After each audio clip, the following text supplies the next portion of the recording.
Good evening. If we all take our seats, we can begin. Thank you. It's my pleasure. This microphone is going to get a little better as we go along here, but it's my pleasure to welcome you to the 4th annual Louise and Peter Kaufman Lecture.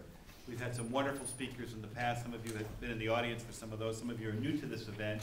It's a wonderful evening, and tonight we're privileged to have Dr. Richard Keeling with us, who I'll introduce in just a second. But I'd like to introduce to you the two principal people responsible for having this lecture, and that's Dr. Peter and our new chair of the Board of Trustees, Louise Kaufman, if they would just stand.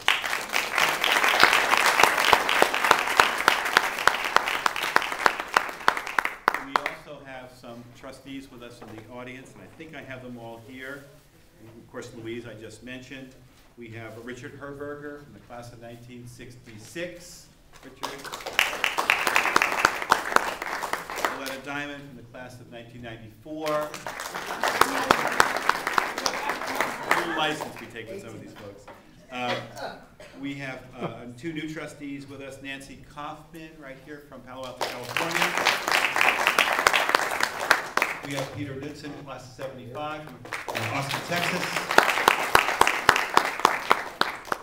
Thank you, Taylor. And we have two others. We have Diane Powers, who's right here somewhere. Diane? Diane Powers. Maureen Robinson, class of 94 as well, right? And we have Howard Barron. Where's Howard Barron? Class of 1950. Did I leave anybody out for the trustees? I hope not. And he's not on this list. They gave me a list. Where's Dr. Warren Proce? He's here somewhere. He's in IT. He's in IT. Well, Dr. Warren Proce is with us somewhere. He's on his way. He graduated in class of 68. He's from Pasadena, California. So we're delighted to have all those folks. Our provost is here, Dr. Deborah Lieberman. Our vice president, Myra Garcia from Institutional Advancement. Angela Ramo, our vice president from Enrollment Planning. And Joe Romano, our vice president of Communications. If they would just all acknowledge themselves so we can see them. So let me just introduce Richard Keeling to you. Let me just say a few words about who he is formally, and then I'll just want to say a word personally about Richard.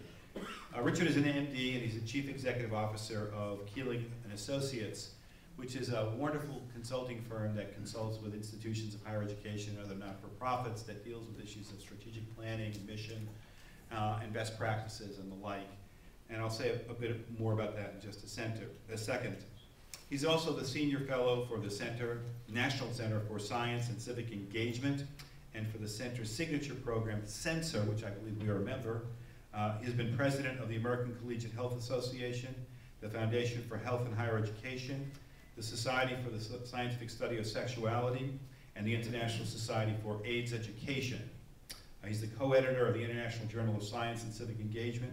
He served 2 terms as the editor of the Journal of American College Health. He's on many editorial boards. He's written or recently participating in a book, a monograph, Learning Reconsidered.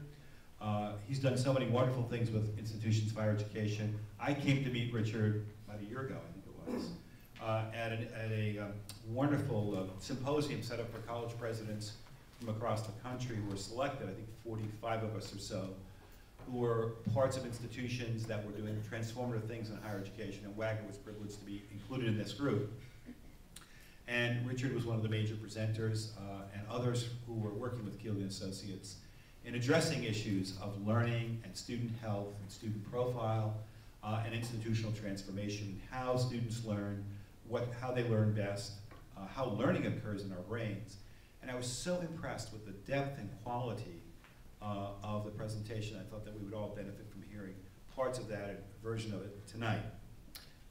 Richard also, I should just say, is an incredibly broadly educated human being. As you will find out shortly, that he's a University of Virginia graduate, as an undergraduate with a major, I believe, in English. Went on to medical school, and then from there went on to get a PhD. He's also served, I believe, as the Chief Student Affairs Officer, the Vice Chancellor of the University of Wisconsin. He's done many major things in his life, bridging the worlds of learning, of student welfare, of medicine, and higher education and strategic planning and leadership. So without further ado, Dr. Richard Keeling.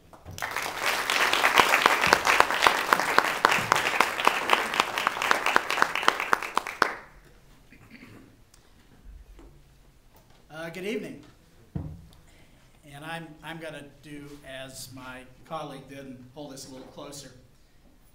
First, let me, as we begin, thank Peter and Louise Kaufman again for their generous support of this lecture series, and them and your president for their confidence in me and inviting me to join you this evening. And I think they deserve actually a round of applause to recognize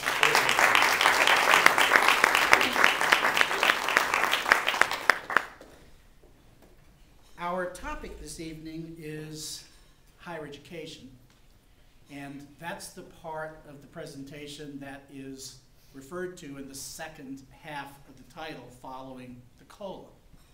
Whole title is "The Brain is Wider Than the Sky, Losing and Finding Our Minds."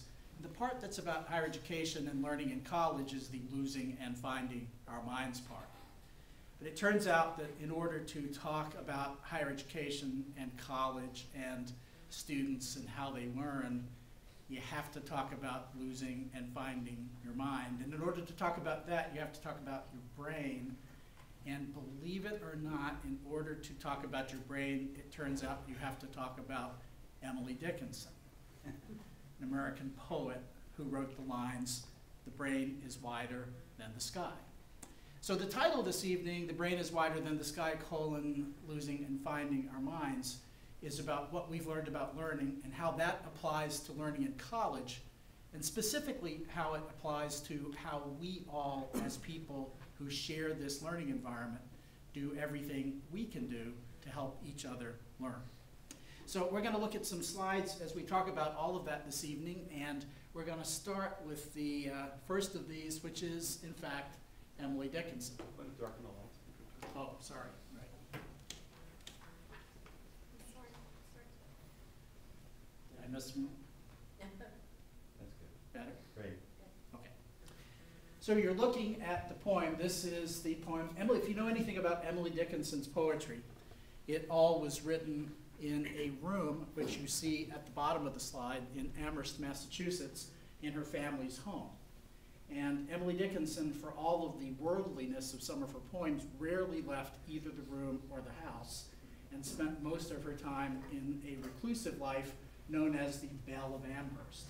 And in Amherst, Massachusetts, in about 1862, we think, she wrote this particular poem, which turns out to be about consciousness and neuroscience and the brain and learning and psychology and everything we've come to know about what should happen in college. So first, listen to the poem. She says, "The brain is wider than the sky, for put them side by side, the one the other will contain with ease, and you beside. The brain is deeper than the sea, for hold them blue to blue, the one the other will absorb, as sponges buckets do. The brain is just the weight of God, for heft them pound for pound, and they will differ, if they do, as syllable from sound." If you think about the poem for a moment, I'm going to ask you a few audience participation questions about what you think this poem might mean. So here are our questions. Emily Dickinson writes, "The brain is wider than the sky." She writes, "The brain is deeper than the sea." She also writes about the weight of God and the weight of the brain, but we'll come to that later. So for the time being, the brain is wider than the sky, the brain is deeper than the sea. So she might have meant any of these things. She might have meant that literally, the brain is wider than the sky and deeper than the sea. She might have meant the sky and the sea are all in your mind. She might have meant the mind must be in the brain. She might have meant the sky and the sea seem infinite and limitless, but the brain is even more so. And she might have meant the brain makes meaning of by phrases like contains with ease, you beside, and absorbs. She might have meant that the brain makes meaning of the sky and the sea. So first, understanding the concept of poetic license as you do, raise your hand if you think she thought the brain is literally wider than the sky and deeper than the sea. Right. She didn't really mean that. On the other hand, she might have meant the sky and the sea are all in your mind. That is, they're not really there. And for those of you who've taken philosophy courses, there's an entire way of thinking in philosophy about whether things are really there or not. Emily Dickinson, however, was not a philosopher. She was a poet. So do we think she actually meant that the sky and the sea turn out to be all in your mind?